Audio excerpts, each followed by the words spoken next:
Good afternoon, everyone. I'm Sam Brookhouse, and welcome back to the Class Play Podcast. As we did the last couple weeks, we covered the top 4 quarterbacks on the Class Play, and we're adding one more right before the draft, courtesy of our guest here today, Asa Arnold. We're covering quarterback 5, Michael Penix Jr. This podcast will be a companion piece to the appendix of the tour of the top 4 written piece on Sumer Sports, which will be coming out tomorrow. Asa, welcome. Tell us a little bit about your podcast. Tell us a little bit about the piece you just wrote. Excited to have you on, man. Yeah, thanks for having me, guys. It was really fun writing this piece. Michael Penix is one of the most confusing but cool guys to study of all the quarterbacks. And then in regards to my podcast, it's about equally as nerdy as anything on Sumer Sports, but probably not quite as professional. So if you're into that sort of thing, I think you should check it out. It's titled Analytics with Asa. Awesome. Thanks, Asa. You did a lot of hard work on this piece, and I'm excited for the people to get to read it tomorrow. Joining us as always, Tej. How you doing, man? I'm doing great. Yeah, I'm really excited that Ace is here to talk about Michael Penix today. You know, I've been lucky to be able to go on his podcast a couple of times, so I'm glad we're doing like a home and home where he can come on our show today and talk about Michael Penix. Yeah, Tej and I have been on Asa's podcast, Analytics with Asa, as he mentioned. Focusing on Sumer Sports before we start, a lot of cool stuff coming out in draft period. We'll be having the draft show on Thursday. We've obviously published articles, the rookie guide that can get you ready for the big day. We'll be following up with live streams. Thomas Dimitrov and Eric Eager will be live with me, Tej, Sean Syed, Ben Brown reporting from Detroit. Keep an eye out on @Sumer on Twitter or the Sumer Sports YouTube page for more information. And guys, let's get into Michael Penix. As we do, Asa, give us one word, given all your research on Michael Penix. So there are a few words that I could have possibly used, but the first one that really came to mind for me was crystallized. And the reason I say that is because Penix is not only older in age compared to most of the other prospects in this draft, but he also has extensive collegiate experience. I also think there's a lot of skills that he displays that are translatable to the NFL. So that includes like sack avoidance, accuracy, things that NFL coaches like to see. Yeah, that makes a lot of sense, man. I mean, you look at that long career that he's had, and a lot of things have happened. You get a lot of information. Tej and I and Ben on previous podcasts have talked about how this is kind of the first year where COVID, the transfer portal, NIL have played a factor. Tej, what's a word that you'd use to describe Michael Penix? Yeah, I mean, that's a great point, Sam. And the word that I have for him is resilient. I mean, you look at his injury history, 2018 ACL tear, 2019 fractured shoulder, 2020 another ACL tear on the same right ACL, and then 2021 he had shoulder separation with his joint. So he really had to overcome a lot. He bounced back, played pretty well in 2022, played really well last season, and he headed into the Pac-12 championship where they had played 3 straight one-score games. They had won all of them. They were all very exciting games to watch, but he was able to overcome a lot in that game. They had some injuries at receiver. And, I remember listening to the Cover 3 podcast a couple of times during the season. They had mentioned that there was the flu even going around Washington's locker room, supposedly. So, like, you go into that game against Oregon as 9.5-point underdogs, and you come out and really blow the doors off of them. Like, I think he was just so resilient. He showed a lot of grit throughout his entire college career and really capped it off with the national championship run last year. Yeah, that makes a lot of sense to me. And I think you take the crystallized word that Asa used, and you take that resiliency that he's shown over his career, and that kind of builds into what my word was for him, and that's high floor. I think he's a high floor player, and generally we'll see those players who kind of avoid sacks, are pretty accurate at the college level, or do have a high floor. I think, you think about Gardner Minshew and the things he's kind of been able to do on multiple teams. I think Gardner Minshew was a little bit more of a long shot, but you look at Michael Penix, and I think the reason why people are considering him as a first-round quarterback is because he has that high floor. And obviously going into that high floor are the pros and cons of his game. Tej, what are some of the pros and cons of his game? Yeah, so the main one that I like to look at is he can handle a lot of volume. We talked about on the JJ McCarthy show that we did, like, we don't really know what he's going to look like when he has to drop back 45 times in a game. Michael Penix Jr. did a lot of that at Washington. It was a very pass-centric offense that was centered around him and the NFL-style receivers he had. So his 63.2% usage rate from StatsBomb was the highest in this class.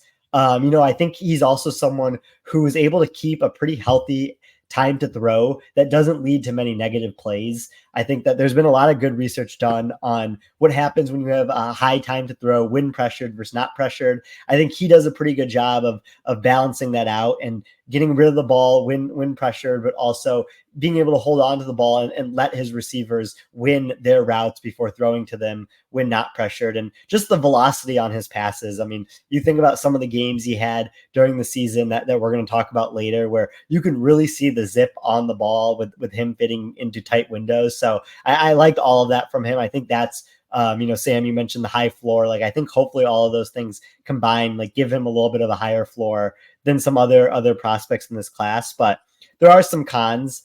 His ability, or his lack of not scrambling, I think is something that might hurt him at the next level. He is pretty athletic. Like, he ran a fast 40 at his pro day, played baseball and ran track in high school, but he doesn't seem to scramble that much. He had the lowest scramble rate of the top 8 quarterbacks.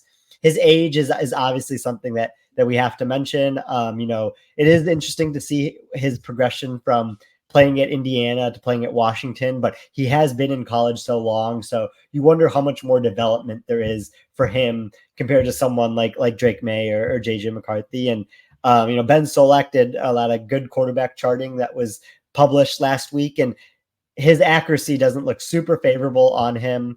He struggled with accuracy in the intermediate areas of the field, but we'll see how he maybe can improve on that at the next level. Yeah, I mirror many of the same things that you said. That pressure to sack ratio, I think, is going to be key for his pro prospects. And obviously, he was very aggressive in those years at Washington going downfield. Now, does that mean that he had great wide receivers? Yes, it means that he was pushing the ball down the field to Jalen Polk and to Rome Odunze. But it also means he's willing to do it, and you just have to be willing to do it at the professional level. You look at the cons. You mentioned the athleticism, but the lack of desire to run. Ace, I think you'll have more information on that. It's very strange. And then, as you said, Tej, like, you look at the raw numbers, and I think this is kind of the MO across the board for Penix. You look at some of the raw numbers, and they're great, but you dig into the charting stats, the zones of the field, the precise passes, the route tree, and just for whatever reason, it doesn't really add up. And that's across, Ben Solak's charting. That's with reception perception. And it's really interesting. So, Asa, you took this deep dive look at Michael Penix. What are some of the pros and cons you saw? And what's kind of taking the cover off the book there? What have you seen in the media? What have you seen from coaches? What have you seen in his medicals, in your research, that may give us a better view of how this player will translate to the NFL? Yeah, I love the points that have been mentioned so far, especially with the word that you used to describe Penix, which is the high floor. And I think that's one of the biggest pros of his game. So one of them is obviously the ability to avoid bad outcomes. He only had 12 turnover-worthy plays in the season, which is lower than projected first overall pick Caleb Williams. He's obviously trusted by coaches. As Tej mentioned, he had the highest usage rate in the entire draft class. And then, as you mentioned before, he obviously trusts his receivers. So it clearly helps that you have like 3 NFL caliber receivers to throw to, but constantly hitting them in stride, trusting them to make a play is a skill that many rookies struggle with. So I think the ability to avoid the bad outcomes is one of the biggest parts of his game. A little bit more on the cons. Obviously, health is the biggest reason why he's questionable to even go in the first round. Dr. Jessica Flynn kind of does this study on him where she looks at shoulder injuries, and she kind of describes those as being potentially fine, but the knee injuries seem to be a little bit more concerning. Having one ACL tear is not the worst thing in the world, but having multiple on the same knee is really not a great look. And that could potentially explain his hesitation in scrambling, where he has this great projectable metric of a 40 yard dash being 4.5, but only scrambling at the 8th lowest out of all the quarterbacks. But his inability to improvise is also one of the big reasons why he might not go as high as these other guys. So he's obviously great at avoiding sacks. That pressure to sack ratio is really, really good. But that is largely due to the fact that he throws it away at a 50% rate when pressured, which is higher than anyone else in the class. And I think that throwing away when pressured is preferable to a sack. There's been some great studies on this, and Tage has provided some really helpful data in that regard. But it's also worth mentioning, are you able to turn a bad play in a good play? I think what Penix is great at doing is turning a bad play into a not terrible play, but being able to demonstrate that ability is something that guys like Jaden Daniels and Caleb Williams have demonstrated that Michael Penix has not. So I think that's part of the reason why he hasn't gone as high projection wise as these other guys. Yeah. And I like that you mentioned that. Based on that projection, we've seen him play a lot of games, and the book is kind of out on him at this point. So Asa, I'm interested to see, like, a lot of times you can kind of summarize these players' games with a single performance that they had against an opponent. In your analysis, what was the game that kind of showed who Michael Penix is as a player? So I kind of cheated a bit here, but I think the perfect demonstration of the good of Penix and the bad of Penix are the two college playoff games that he played this season. So obviously Texas showed off the good. He had a willingness to throw. He hit Rome Odunze on several targets that game. And it really demonstrates the potential that he has when paired with receiving talent. Had 430 yards, 97.7 QBR, which was very, very high. But on to the bad.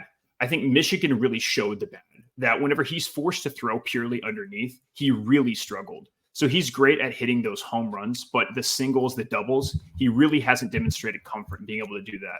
His average depth of target fell from 10.7 on the season to just 8 that night, and the results were really poor. He mustered 13 points in the night, 63 QBR, which really isn't that great.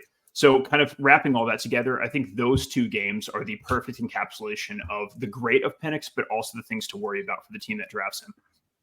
Yeah, and I think those are two great examples, because that's when the national eye was on him. That's when it mattered. And we kind of saw both sides of the coin there. So, Tage, I'm interested in your thoughts on maybe some games that may show us something, maybe not quite on that scale, but will show us who Penix is as a player. Mm-hmm. Yeah, I really like those games that Asa mentioned. So kind of going into the main one that popped to my mind was the first Oregon game from this past year, where you look at Penix, like, this is a very hyped up game. Oregon's a super talented team, and they're coming into Washington to play. And I think he came out and very early, like, touchdown pass to Giles Jackson across the middle of the field was one of those high velocity throws that we really liked. He had the touchdown pass to the right corner of the end zone to Jalen Polk. That was another very impressive touchdown pass. Ended up having a pretty impressive day overall, 22 for 37, 302 yards, and 4 touchdowns with a 92.4 QBR as Washington won that game 36-30. And then most importantly, he only took 1 sack for a loss of 5 yards the entire game. So you really liked what you saw from him in that game. And I think a lot of it also shows, like, the scheme was pretty good in that game. And then the receivers stepped up in a big way. Like, without McMillan, Giles Jackson, who transferred to Washington, was someone who played a big role in that game. And I think, like, that's like something that Penix might need at the next level is some support like that, like an Odunze, a Polk, like a really good run game from Dylan Johnson. Like, I think all of those things will definitely help him. And then I just wanted to briefly mention the Penn State game from 2020. One of the first Big Ten games after COVID happened. So they're starting in the middle of the season. Like, this was, I think, really the play that put him on the map, was going to overtime against a number 8 ranked Penn State team and ending up converting that 2-point conversion, where you can debate whether or not he actually got it, but like, just showing that ability that he does pretty rarely, but like was able to do in the moment, where he was able to scramble. Like, I think that was a time where you realize the moment is rarely too big for him as a quarterback, and he should be calm, cool, and collected in a lot of those big moments. And I thought that he showed that there against Penn State. Yeah, that makes a lot of sense. And I like how you brought up his leaning on his wide receivers. And I think that one of the scouting notes that you see a lot of times is that this guy will always give his wide receivers a chance to win, which in the NFL, when you have top flight wide receivers, specifically on some of these teams that are picking in the range in which we expect him to be picked, that you got to be able to do that. And he obviously has shown over and over that he can. The game that I selected was I viewed as kind of a precursor to what ended up happening in the Michigan game. And that was the Arizona State game. One of my favorite things to do when breaking down these quarterbacks or breaking down teams or breaking down context is to go to Game on Paper, put on by our friends, gameonpaper.com, put on by our friends at the Sports Dataverse, and just go week by week and see how things changed, how rankings changed, how the matchups were. And then obviously you deep dive into those advanced analytics in the game. And this Arizona State versus Washington game sticks out kind of like a sore thumb for Penix. That ASU team was not very good. It was very weird. It was raining. I will give him the benefit of the doubt on that. It was kind of that Pacific Northwest rain where, you know, he's having to play in a moist environment while expected to throw the ball 35, 40 times. But it seemed like pressure bothered him early. And to Ace's earlier point about how he tends to throw it away, that was kind of the rhythm that the game went into. And you see this high-scoring Washington team only put up 15 points against a team that really wasn't all that good in Arizona State. He has 2 weird interceptions. He has struggles with accuracy all game. And when it really boiled down to it, kind of a better portion, I'd say, of what he did, he still stuck in there and kept standing and kept delivering the ball, even though he was having accuracy problems. But he basically identified 2 things. Number one, Rome Odunze is better than everybody else. So I'm going to just try to push the ball down the field to him all game as we're going down the stretch. And number 2, he kind of was picking on one of their cornerbacks, number 10, Woods. And basically it got to the point where if the ball wasn't going to Odunze, it was going to where number 10 was. And I think that's something that you kind of see quarterbacks pick up also in tough weather games in the pros.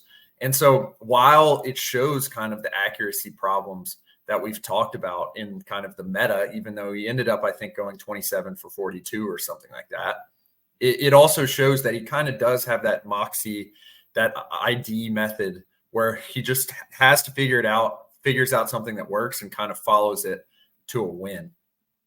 So mentioning how that kind of translates to the pros, Tej, I'm interested in what a player comparable is from your view.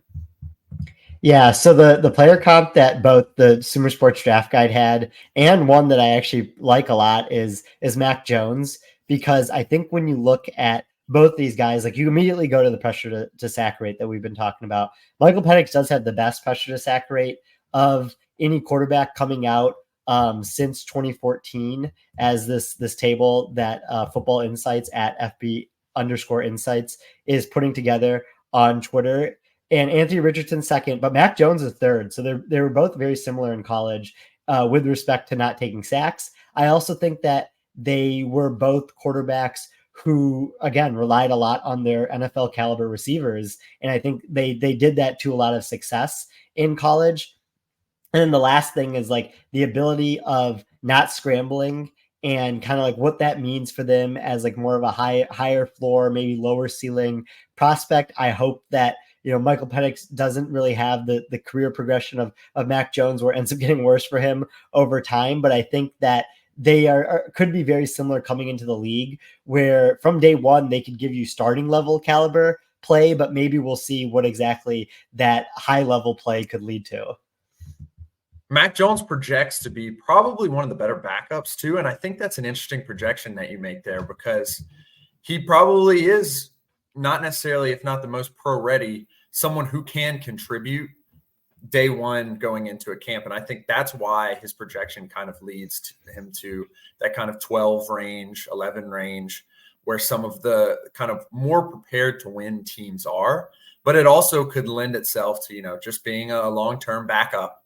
So Asa, what are some of the people who you looked at and saw some similarities with? So this is definitely on the higher end of Michael Penix's range of outcomes, but a player that he really reminded me of when observing was Jared Goff, where he's accurate. He's great at utilizing receiver talent. Obviously with Goff, he had Amon-Ra St. Brown last season. And then when he was with the Rams, he obviously had Cooper Kupp, Robert Woods. And I think if Penix is given the right opportunity where he has that receiving talent, I think he could approach that level of quarterback that Goff has. And then one of the guys that I thought was really interesting that doesn't necessarily translate skill-wise, but just translates with his story is Taysom Hill. It's a guy who had 4 career season-ending injuries, and Michael Penix did as well. And then they both kind of had to adapt their style of play in order to progress further in the league. So with Taysom Hill, he started out as like a pretty traditional, relatively mobile quarterback. And then whenever the Saints got him, he almost turned into like a tight end receiver, running back hybrid. And what I found interesting is that with Penix, these injuries led to him choosing to run less. Whereas with Taysom Hill, it made him choose to run more. And then I think the last point, kind of comparing both Goff and Taysom Hill, is that both Michael Penix and these players are really good in macro level pressure. They're great whenever the situation is high, playoff games. They're great whenever they need a game-winning drive. But as you guys have mentioned, the micro level pressure, whenever he is, close to getting sacked, or if he's hurt as a quarterback, he tends to kind of take the safer route, which isn't a bad thing, but it's not necessarily what you would want from like a franchise-saving quarterback. Yeah, that makes a lot of sense. And coming off the Taysom Hill, I'm sticking with the Saints quarterback right now with my comp. I look at someone like Derek Carr, and both from the prospect perspective, where he was projected to kind of be in that same range that Penix is, that early second round, maybe he goes higher. Carr ended up going in the early second round, and I think perhaps that's probably where we'll see Penix go on Friday. But you have a player where there's some weird questions that you've kind of outlined, Asa and Tage, of everything that a good quarterback has, Derek Carr has. But there's weird inaccuracies. You watch game after game, and you don't understand why he's not hitting these excellent receivers, especially that he's had with the Saints, with Olave and some of the other talents they've had. You don't understand why it's not clicking at that NFL level, even though he's a pretty much of a prototype player. And then the reason why I really like this comp is because Carr, especially this year, was pretty good at not getting sacked. He's had struggles throughout his career, but his best years, he's always been pretty good at not getting sacked. But he doesn't run a lot, and he really doesn't scramble a lot. And there's a lot of throwaways. And I think that, at the 75th percentile of whatever Michael Penix's distribution ends up being, we can expect him to be kind of in that Derek Carr mold where he is a starting quarterback in the league, but he's not necessarily like breaking the mold for a team, and he's not winning multiple playoff games long term into his career. So I think if we're looking at like the 75th percentile outcome for Michael Penix, it's probably Derek Carr. I like that a lot. That's a really good comp.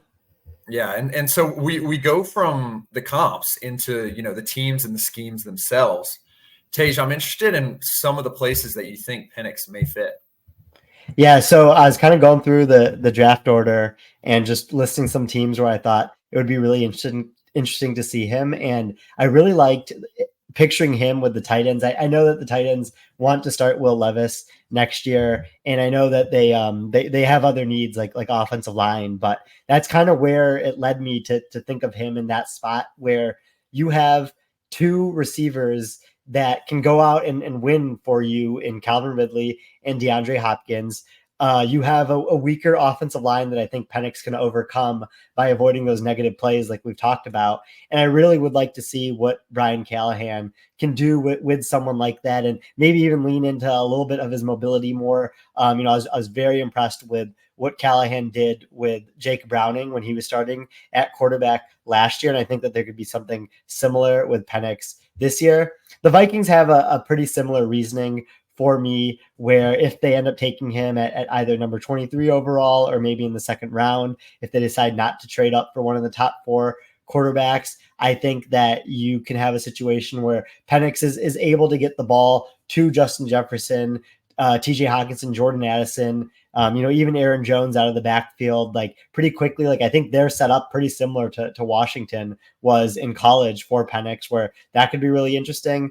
And then the Steelers one is a little bit more of a stretch. Wanted to shout out our listener, Ron Yurko, who does a ton of good football analytics work. And he's been really pushing the Penix to Pittsburgh trend. So that's kind of got into my mind a little bit. But I think he would be really interesting there, as someone who could sit behind Russell Wilson and Justin Fields for a year, be a lot of quarterbacks in one room. But I think he kind of fits that mold as well, where they have George Pickens. They're probably going to take a wide receiver at some point in this draft. We know the Steelers have been really good at developing receivers, and I think he can be someone that can, again, get the ball to them when needed and kind of fit the personality that the Steelers are looking for, where I think he can definitely be in that mold.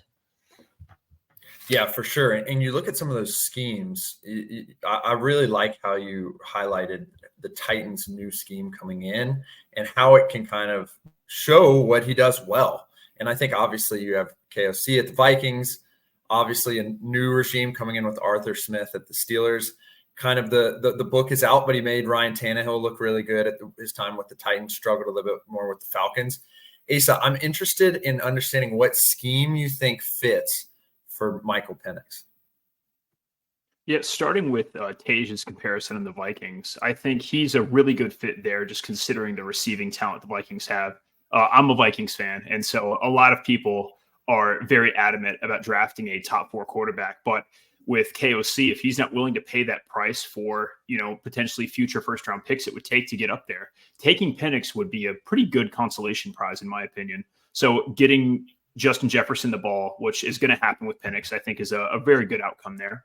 And then I think in regards to scheme, the perfect scheme is a scheme he's been in for the past 2 years, and that's with Ryan Grubb and the Seahawks. So it was Brett Coleman that brought up this pretty interesting idea for Penix going to the Seahawks. One of the first things is that he could serve as a translator for that offense for Geno Smith. Geno Smith is a pretty good quarterback, but he's not young by any means, being 33 now. And so having Penix drafted in the second round would be, in my opinion, a pretty good outcome where the Seahawks get Michael Penix, they translate the offense, and then as the years progress, he could end up kind of seamlessly transitioning to that starting quarterback role, especially with the receiving talent that the Seahawks have in DK Metcalf, Tyler Lockett, and now Jackson Smith-Njigba. So Penix being able to consistently target those guys, I think would make for a pretty effective offense. Yeah, for sure. That's a really good point. Sorry, I just had a question for you quickly because you got my mind on thinking about this. You mentioned, maybe getting Penix as a consolation prize. I was curious, like, with how steep the rookie wage scale is, with the mainly the drop off from like pick 1 to pick 5 being decently steep, and then pick 5 to pick 10 even further being like really, really steep. Like, do you kind of see it as like a surplus value type of valuation where maybe Penix isn't as good as May or McCarthy or any of the quarterbacks that the Vikings might trade up for, but like he might not need to be just because of his rookie contract compared to some of the other guys? Yeah, absolutely. And I think you can kind of look at a guy like Jalen Hurts, where, Jalen Hurts is quite possibly like the best case scenario for a second round quarterback, but getting a guy like that, I don't think Jalen Hurts is a top 5 quarterback. However, whenever you have him at that cheap of a deal, you're able to surround him with talent. And the Vikings are kind of approaching that area. They're definitely not like the most stacked roster in the NFL, but having Justin Jefferson, TJ Hawkinson, all of these guys kind of makes Penix the perfect guy to slide in. And I don't think he would start week 1, just given the fact that they've invested in Sam Darnold. But I do think in the future, he could start pretty soon if the Vikings end up picking him. Yeah, I think it's very interesting. And you talk about Sam Darnold. We're in this spot where there's a lot of these quarterbacks that kind of have a similar profile to Penix, whether that's Sam Howell, who's with the Seahawks, as you noted, or Sam Darnold, all kind of in these spots where, does he start over them? Does he compete for a quarterback spot? Do they wait and let the veteran play? And that's kind of the situation that I noted was similar for him was the Broncos. Obviously, they're sitting in a range where he will probably be. Will it be a reach? Maybe. But, we've noted several times, if you're coming up to get a quarterback or if you're reaching, you might as well reach on a quarterback. And you look at that Broncos staff right now, and it's kind of the staff that really push the vertical passing game in the NFL, that Sean Payton staff, alongside kind of what Brady was doing in New England at the time in the late 2000s. And I think that Penix excels the most at pushing the ball down the field to good receivers in a good scheme. And that's kind of the Broncos' name of the game. At least that's what we've seen from Sean Payton. And so I've always wondered if it makes sense. Now, the one knock is obviously Sean Payton has operated with pretty accurate quarterbacks up until his last couple years, where the Saints offense kind of sputtered with Jameis and obviously Taysom Hill playing pretty much a normal drop back passing role. And I think that's kind of where the break happens in the Broncos fit. But I think that all of yours are also great fits, and it'll be very interesting to see where he lands, particularly if he goes to day 2, because then it's kind of wide open. I mean, Will Levis ends up with the Titans, ends up starting a couple games. I think we could end up seeing a situation similar to that. But it's just interesting to note how it'll kind of play out with this player, given his range of outcomes, his floor, maybe a lower ceiling. It'll be very interesting to see where he goes. And so, Tage, 4 years from now, what do you think the most likely outcome in that manner would be? This was probably the toughest one of all the ones we've done so far, just because like what you guys just talked about, like there's so many different situations where he could be used, whether it's a team needing a higher floor starter, maybe they want to back up, like you mentioned, Asa, with the Seahawks or another team like that. So I think it's very situation dependent. But Sam, like I think you brought up so many good points about kind of like where he'll fall in the hierarchy of quarterbacks, and like that's kind of where I'm thinking too. It's like fringe starter range where you can run an offense with him, but it limits the ceiling a little bit, or maybe really high end backup range. Like I think he'll kind of be floating in that tier while he's in the league. Like you think about the Jacoby Brissett, Gardner Minshew type career arc, and like I think he can fit in that pretty nicely. Yeah, for sure. And Gardner Minshew was someone who kept coming up when in my brain, given the ability of him to go to situations, plug in and have quality reps, but also he's probably limiting the potential of your team, if not really limiting the output of your team at any given point in time. And so, Asa, I'm interested to see kind of what your thoughts on how he would fit into that distribution would be. Yeah, I think with Penix, it's pretty situation dependent, as Tage mentioned. But I am a little bit higher on Penix than the consensus. I mean, it might be the bias of like just studying him for so long, working on this article. But I think that I could definitely see him being a Geno Smith type of quarterback in the near future. So not someone who is going to win a game because of that person, but someone who can kind of like ride the ship to the victory. So I think playing for the Seahawks, I think would be a good way of doing that, just considering the skills that he demonstrates that translate from college to pro. You know, a lot of people talk about the good and the bad of Penix, but the best part about him is that the good are the things you really want to be good. So things like pressure to sack ratio, we talked about, like average depth of target, that willingness to throw the ball deep is something that teams want to see. And so being able to demonstrate that ability is something that I think leads me to have a little bit more faith in him than most. But also if he's in a receiver room, or if he's in a quarterback room with these good receivers, then I think he's able to utilize that better than some of the other quarterbacks that may be coming up in this draft. So Vikings, Seahawks, if he's with a team like that, I think you could see him in that kind of 11 to 15 type of quarterback range.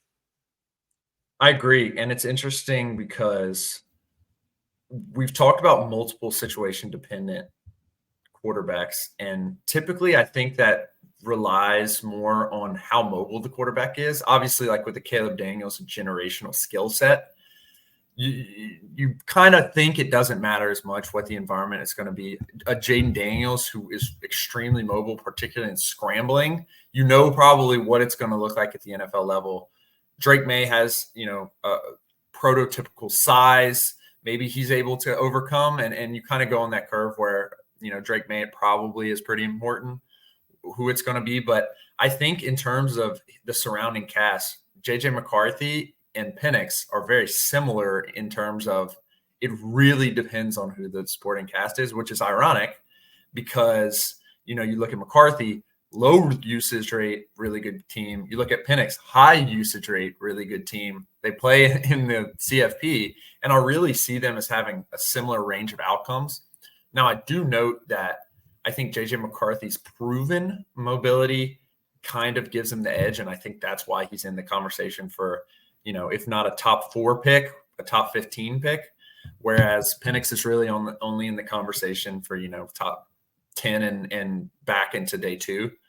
But I think that's what kind of knocks Penix to the projection of, a swing starter or a quality backup in that Minshew mold. Another person that I noted who I think his career arc could really look like as well is Andy Dalton, where he has a couple good seasons with the Bengals. And every time you see Andy Dalton play, whether that's with the Panthers last year, with the Saints the year before, the Cowboys, you're always like, Andy Dalton's pretty good. So he's a good NFL quarterback, but he's not winning Super Bowls. He's not going to win you a ton of games. I could see a similar career arc where, year 2, year 3, we're like, this is a good player. This is a guy who's going to be in the NFL for a long time.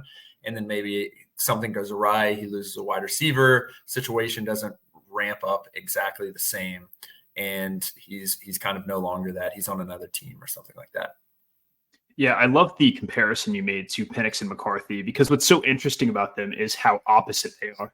And this is something I talk about in the article, but McCarthy's young, Penix is old. McCarthy had a historically low usage rate for a top end quarterback. Michael Penix had a historically high usage rate. And so whenever you look at the two, even though they have similar ranges of outcomes, like the way that they get there is so different, where McCarthy was good at these play action underneath routes and throwing over the middle, whereas Penix was great at trusting his receivers, throwing deep balls, things that kind of McCarthy struggled with a little bit. So I think what's so interesting is how they're so different, and yet the range of outcomes, in my opinion, could be similar, with McCarthy having a slight edge, but just given how different they are. I think it's really interesting. Yeah, you make a great point too, because in previous years, McCarthy would have been someone who everyone would have looked at and would have said, this is a guy who's played in a pro-style system, and thus that gives him the edge.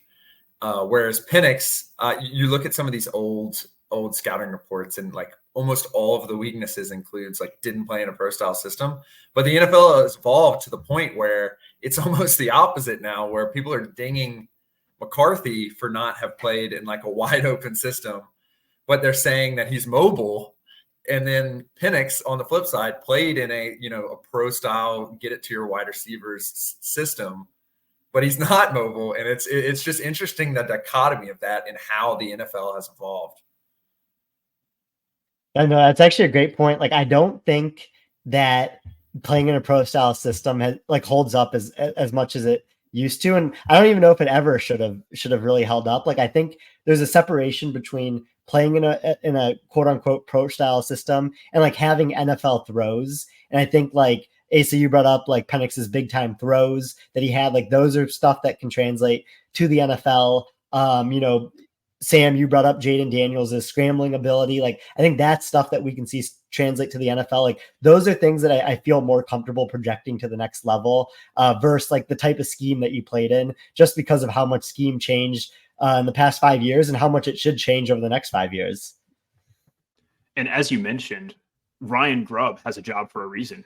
Like, the previous offensive coordinator of the Huskies is now the offensive coordinator of the Seahawks. So, regardless of how someone feels about what's pro style and not, the NFL clearly has confidence in the style that Penix played being translatable to the NFL. So I think that'll kind of bump his stock a little bit as well. Yeah, for sure. That's a great point.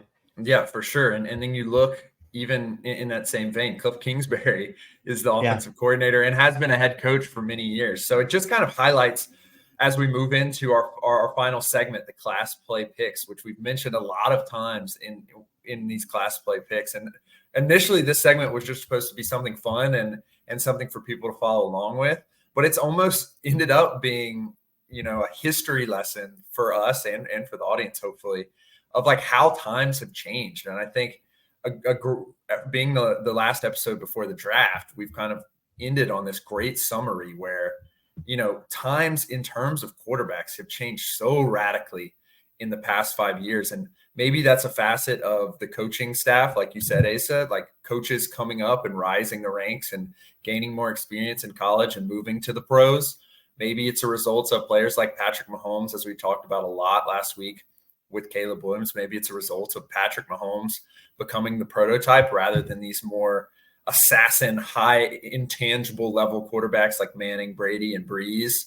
There's so many new variables to consider, and there's so many kind of new waves of offense moving in along with the rule changes that it changes a lot of how we evaluate quarterbacks. And kind of you look back at some of those old scouting reports and you're like, this isn't really telling me anything anymore.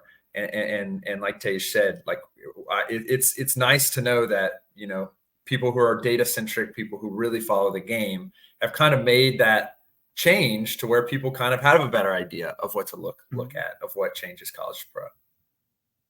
Yeah, totally agree. So as we move forward, we're ending up class play picks. Me and Tej picked our full team. We need to put a poll up to vote to see which team is better. Asa, you're getting a special, the Super Bowl of class play picks. And in that same vein that I just concluded on, a lot of cool stuff in this one. We're going to be picking our favorite single game college performance and one that we thought like made somebody's draft stock. And so Asa, you're the guest first. Tell us about one of your favorite performances from a college player. Yeah, one of my favorite performances is Devontae Smith versus Ohio State in the national championship game. This is really the game where Devontae Smith had an incredible season prior to this, but whenever we see how great he did against this really high-level competition, it kind of showed that just because you don't have that traditional receiver body type of being like 6'3", 210, and this really high vertical, doesn't mean that you can't be effective. And we've kind of seen this with Devontae Smith both in college and the NFL. But having 215 receiving yards, 3 touchdowns, just a completely unbelievable performance to have. Like those look like quarterback throwing numbers, and it all came from one receiver. One of my favorite moments from that was where Devontae Adams actually tweeted out, "From now on, if you misspell my name, make sure it's Devontae because he is that boy." And so I really think that kind of drove home just how talented he is as a player. And despite not matching that traditional receiver body type, he still demonstrated that, like, if you can beat press, you can be good in the NFL. Yeah, and obviously he just cashed in with a pretty lucrative contract for himself, extending with the Eagles, and I think that's a great game to highlight. And in the essence of that history, just look at what's kind of come out of that game now. Steve Sarkisian goes on to Texas as a head coach after those incredible performances. Mac Jones gets drafted really high. A lot of, when you really think about it, a lot of touch points to Michael Penix Jr. given the Texas, the Mac Jones comparison and stuff like that. So really interesting to look at and good highlight, Asa. Tej, what about you, man? So I also have one that happens to be a strong performance against Ohio State, which I apologize to, Professor Draper, Professor Ruddy, who hosted us at the Ohio State Sports Analytics Conference, also McKenna Hack, who used to work with us. Like, sorry that there's so much receiving performance against Ohio State here, but Rondell Moore against Ohio State, 2018.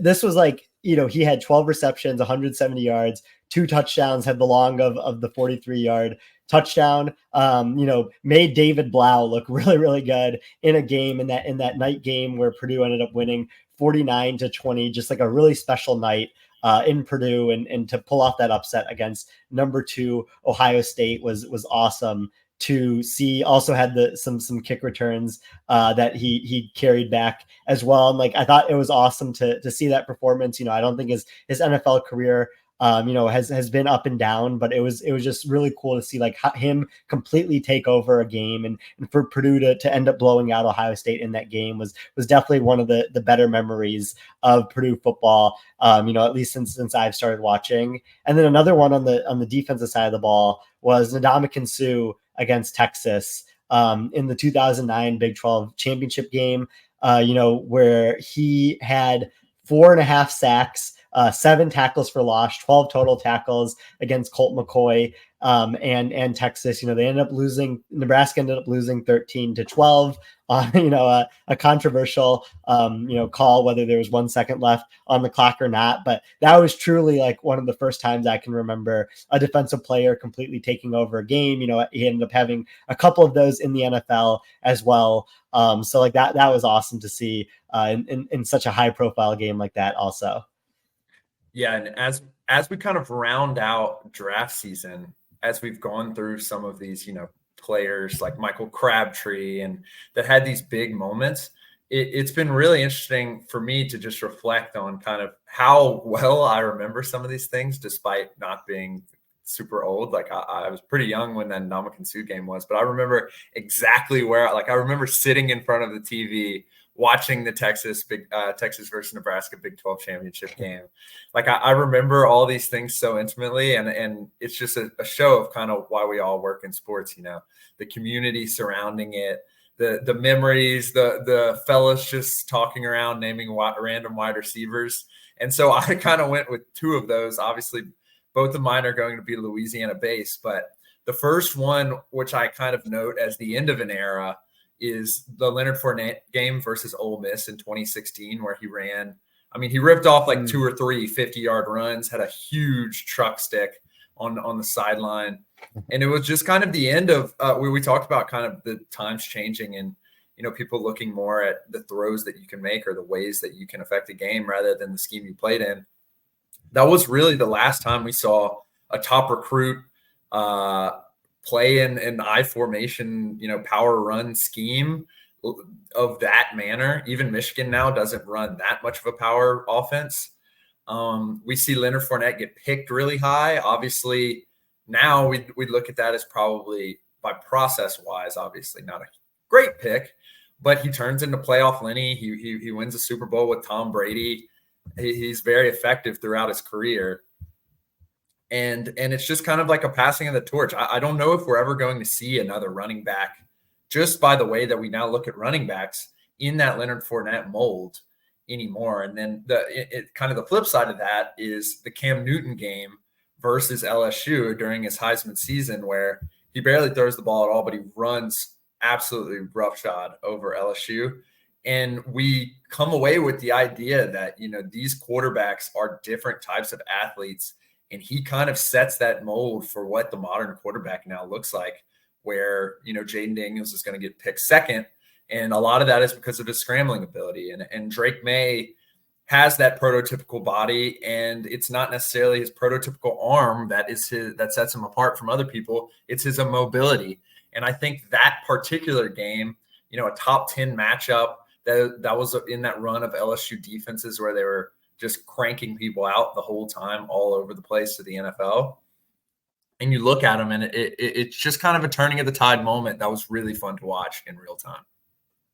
Watching Cam Newton in college was hilarious because he didn't look like any of the other players on the field, and especially like none of the other quarterbacks. So it's you're right. Like it was awesome to kind of see him, open up this lane for the league to get more used to his type of style and size at the quarterback position. I think we've really seen the progression, especially the past couple of years, like kind of building off of that Cam Newton mold that he put out there in that game that you mentioned.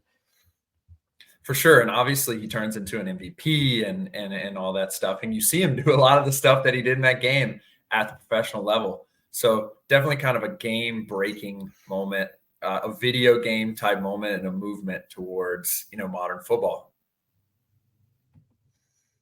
And so to finish up, Asa, thank you for joining us, man. Do you have anything to plug? Tell us about what's coming up on your podcast. Obviously, keep an eye on SumerSports.com for everyone in the audience for Asa's article. Asa, tell us about what you have coming up. Yeah, thank you so much for having me. It's been really fun recording this with you guys and kind of putting the work into this Michael Penix article. But for those of you who are interested in receivers, actually later today, I'll have a podcast coming out with Wes Chandler, former receiver from the Los Angeles Chargers, discussing upcoming receivers in the draft. So that'll be fun to talk to someone who knows a lot more about football than me in that regard. But yeah, thanks so much for having me, guys. Yeah, no problem. And for those of you who haven't listened to Ace's podcast, he's assembled kind of an Avengers crew of guests. Lucky enough, me and Tej have been part of that Avengers crew. We slipped in somehow. I think we're Ant-Man. We're probably Ant-Man in this analogy. Yeah. Yeah. And so definitely go give Ace's podcast a listen. Keep an eye out on Sumer Sports. Tej, give the people a little highlight of what we'll be bringing them this week. So probably some content from Buddy's Pizza. first off, but also me, you, and Ben Brown will be going live right after the draft from Detroit. We'll have a lot of reactions. We'll love to see what Ben's reaction is to who the Vikings take, your reaction to who the Saints take. I think that'll be a lot of fun. And then we'll turn around and come back, 18 hours ish later and with a Friday preview of what we think is going to happen on day 2. And if we still have the energy on Saturday, we'll also be doing a whole draft recap, some of our favorite drafts, our favorite picks. So be on the lookout for all of that from the Sumer Sports, both podcast feeds and YouTube channel. Thanks for that, Tej. And again, Asa, we want to thank you a lot from Asa Arnold, Tej Sheth, and Sam Brookhouse. Thank you so much, and have a good one.